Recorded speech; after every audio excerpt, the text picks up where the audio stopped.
8 on Zoo FM. Brekkie with Sarah, and I've got the Mayor of Dubbo in today. How are you going, Matt Dickerson? Good. Great to see you in the driving seat. You finally kicked Dan out and you're taking over.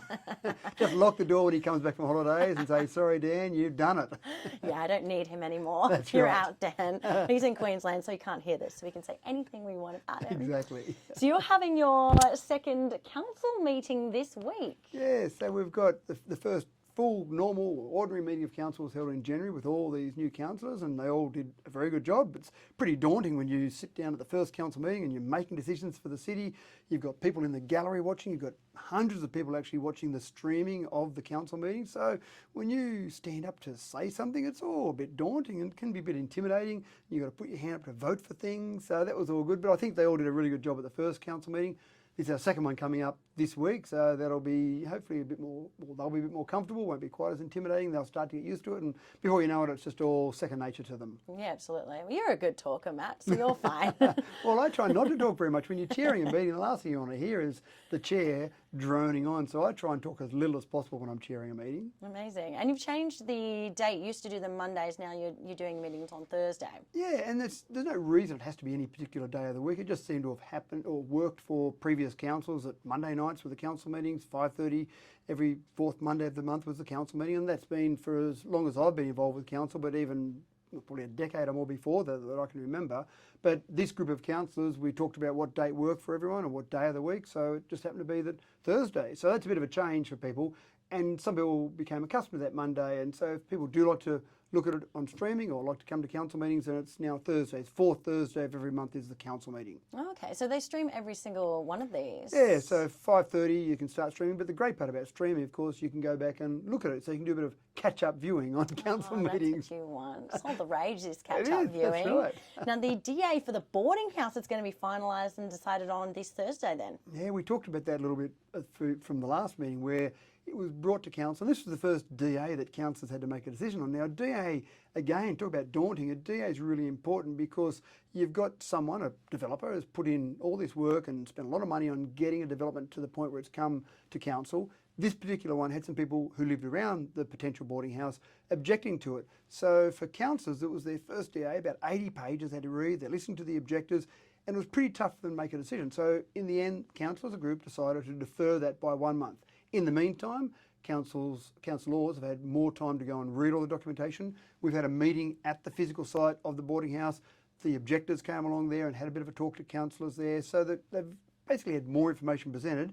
But there still comes a time where it's D-Day. You've got to make the decision. So this Thursday at this council meeting, that's one of the items on the agenda, and councillors will make the decision as a group. We'll all make the decision whether to go ahead with that DA or reject that DA, or sometimes you'll get some modifications to that DA. There might be some minor changes, some conditions that they might want to change, and all those things will potentially happen this Thursday, and then a final decision will be made. And DAs are one of those really tough ones, Sarah, that you make a decision in favour of the developer. Well, the developer's normally happy, but people that object to it aren't happy, or vice versa. If you reject a DA, the developers go, well, hold on, I want to develop in Dubbo, and the objectors go, fantastic, we've got a win there. So it's pretty hard to get both parties happy. There's not a great compromise usually. Yeah, absolutely. What's the general feel? It's just all up in the air. You have no idea whether it might get approved or not. Well, I wouldn't even say you shouldn't technically actually have a decision made before you go into a council meeting. You should actually make a decision when you've got all the information available to you. So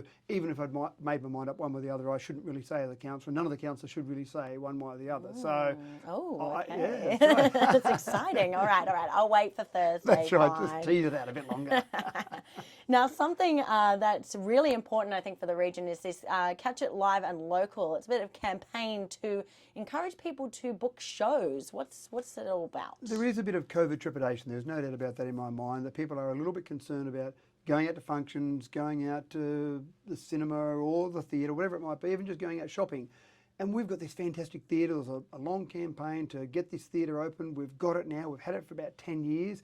And we've had some fantastic shows that have been there over the years, because people know when they're booking shows, when they're the producers and people that are paying for these shows that are coming out, they know it's worthwhile booking because they'll get good audiences. But because of this COVID trepidation, we're finding that shows are being booked. Not many people are booking tickets because they're a bit concerned about COVID, And then the producers of these shows say, well, we're not going to go to Dubbo because you've only got 20 tickets sold. Now, we might sell a lot of tickets at the last minute, but they've still got to book their whole schedule. So I'm really encouraging people to get out there and book these shows early, especially when they're a little bit in advance. Hopefully, we're just about past COVID. The restrictions are just about lifted.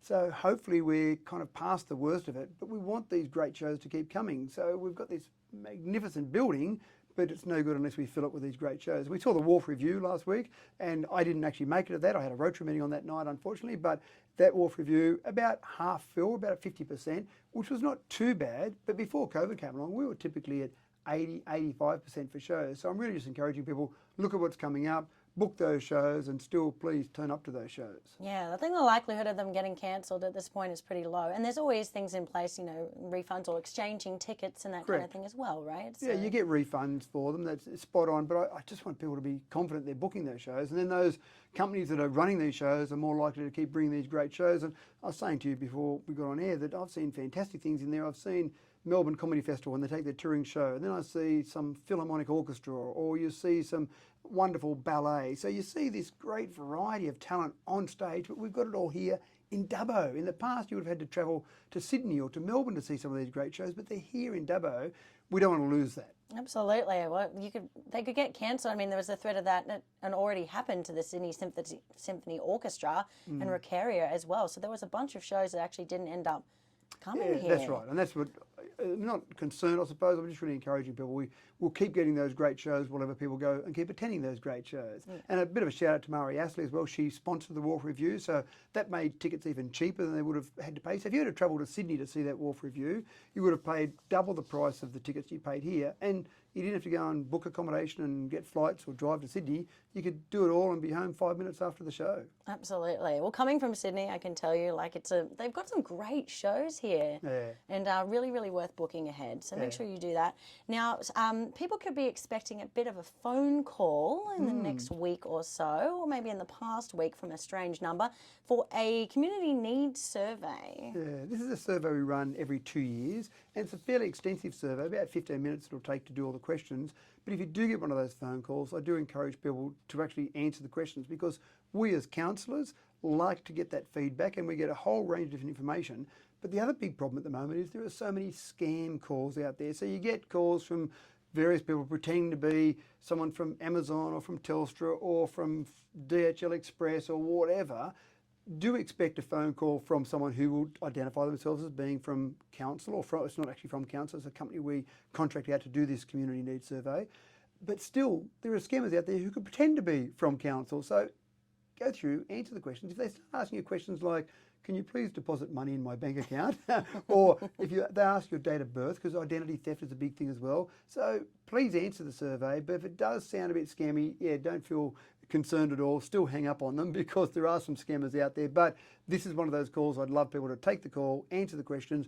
We like that feedback to be able to direct what's happening in Dubbo over the next few years. Absolutely. So if you answer any random calls, it's good, because it'll be good for the community and learning what to do better around the area. Yeah, that's exactly right. Now, just a quick one before we finish up. The construction hours are going to be extended just over the next month or so to keep development on track. It's actually a problem that we've got too much development and not enough hours in the day, literally not enough hours in the day. So we've actually made some special changes here till the end of March, where builders will be able to do work outside their normal hours, including on weekends. So I just ask the community to bear with those builders. If you're laying in bed on a Saturday morning having a nice sleep in and you hear some construction work, just bear with it just till the end of March, because we really do need that construction work to continue. We've got a housing shortage in Dubbo. We've got an affordable housing shortage in Dubbo as well.